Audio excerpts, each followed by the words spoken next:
Hey, welcome to the Danger Zone. It's Ashley. Everything in this video was found on a public domain. Lots of love and many blessings your way. You guys, there's so much going on. I thought we'd talk about it real fast. This over-the-top exciting Instagram message popped up on their Instagram account over at the Sussex Royal. Supposedly this was posted as Harry, and he was talking about how excited he was to introduce Archie and Meghan to his home away from home. His hypocritical mission statement is working towards positive change. What a joke. He went on to say that in just a few weeks, our family will be taking our very first tour to Africa. For the last 2 decades, this place has been a second home to me. Here's what bugs me. He lists more than 20 charitable foundations to follow if you so choose under his whole African whatever statement he made on Instagram. I'm so tired of these people driving for money. The catch to the trip is this.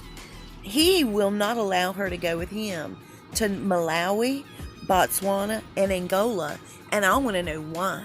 Months ago, the excuse that was given when asked why was the fact that he said the planes were so small, he didn't want to risk the flight with his family.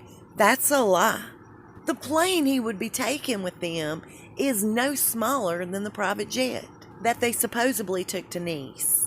So while he's off in Botswana, Malawi, and Angola, he's sending her over there to be walking through those cleared landmines just like Princess Diana did. Do y'all feel weird about that too? He says what he's really looking forward to is helping with wildlife, which happens to be one of his many passions. I remember him really being very passionate about his wildlife. I've always been told that they're very passionate about wildlife. In fact, they have a room dedicated to all the wildlife they slaughtered in their trophy kills. Before they leave, they're scrambling to find 2 more replacements for Sarah Latham's exit, which they're now trying to cover up, as well as Natalie Campbell. Remember how Natalie used to work for he and his brother for the Royal Foundation? Well, as it was told to me, they snuck in and offered her some off-the-wall deal and basically stole her from Kate and William. She took their sweet offer, and speaking of stealing, what was told to me, she was terminated because she was caught stealing from the Sussex Foundation. And lately, they've tried to really smooth out these dents, saying that Sarah just had to step down for legal purposes. However, she still works for them. That doesn't even make sense, considering she left and went back to her former employer. When will they start to learn that it looks better when they're just honest? Now, speaking of stealing, let's talk about this. Any way you want to say it, they basically stole 60 grand from the taxpayers during that tour to Australia. Remember that? Do you realize they paid for 15 flights and they only took 5 of those? VIP flights, no less. That's when they were gone promoting the Invictus Games for a couple of weeks, but that didn't happen in 2 weeks' time. Between the dates of October 16th and the 22nd is when everything started happening. To cover their tracks, they literally sent ghost flights. 9 ghost flights to and from.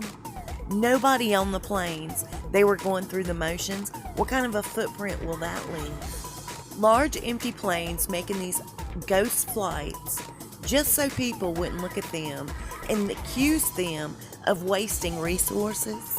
But they're humanitarians, right? How much good would come out of 60 grand for people that would need it? You know what, y'all? They're just too self-absorbed to even care. Maybe by telling themselves they're philanthropists and humanitarians, they sleep better at night. I'm not sure.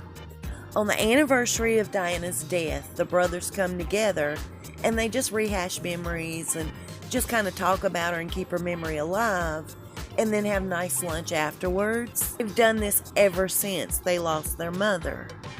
Can you guys imagine how Princess Diana would act to see the brothers so distant and the relationship so absolutely icy cold today as it is, I think she would be over the top disappointed. They said the brothers did meet up, but it was super brief.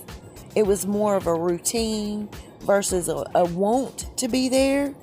They were to be joined by Kate and Meghan later after they spent their time together. Now, according to a royal insider, Kate and her children did show up to meet up with William, Meghan, and Harry, and it just didn't go down as planned.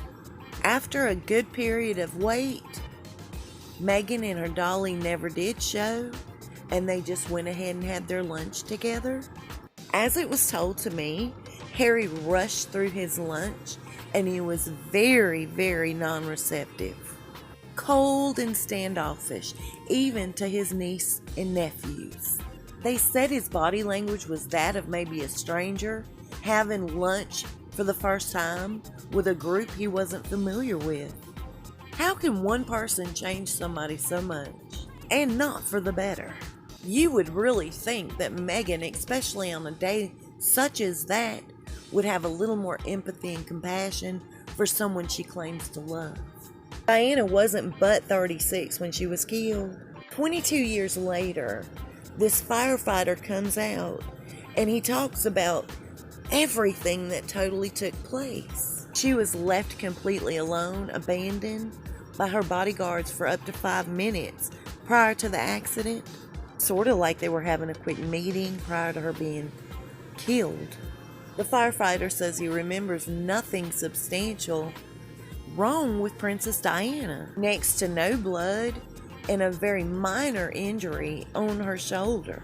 I imagine shock may have stopped her heart, because he does admit to having to massage it, which woke her up and he spoke with her. Either way, he says she should have never died as a result of that accident. I've always been told that Prince Philip's the one behind that accident. He orchestrated, he put everything together for this heinous crime, this murder, to take place. The reason behind it is very shocking in my opinion. If you guys want to know about that, just let me know in the comments, and we can make that a video for another day in the future. What kind of a person, what kind of a monster takes a woman in the middle of her life away from her children? I want to say thank you to Trish. I appreciate everything you do for me. The Queen's always tried to paint a picture of solidarity. She's always tried to show them that her family was strong, that there's no cracks in their foundation, and we know that's a lie. She's really been fed up with Harry and Meghan for quite some time. We've talked about that a few times in the past.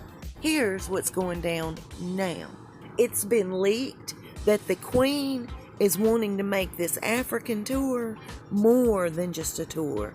It'll more than likely be a semi-permanent home for both Meghan and Harry. She wants them out of the way fast. Now, over the weekend, Harry's friends said they don't think that Harry and Meghan will last if they do end up being sent over to Africa long term. And according to royal insiders, Harry is so sick of being humiliated, making excuses for Meghan. According to staff member, they said that Harry and Meghan have both been at each other's throats. Harry's been screaming at her, telling her he's so tired of making excuses for her over-the-top spending on her designer duds especially. He cannot stomach her ill attitude towards people, and his friends are saying in Africa, she won't be the leading lady, she'll just be an extra. They went on to say that it's just not going to go the way that the Queen hopes it will by sending them all the way to Africa and keeping them there long term. It'll be interesting and probably way worse than it already is. I'll see you guys soon. We'll talk fast. Stay safe and be blessed.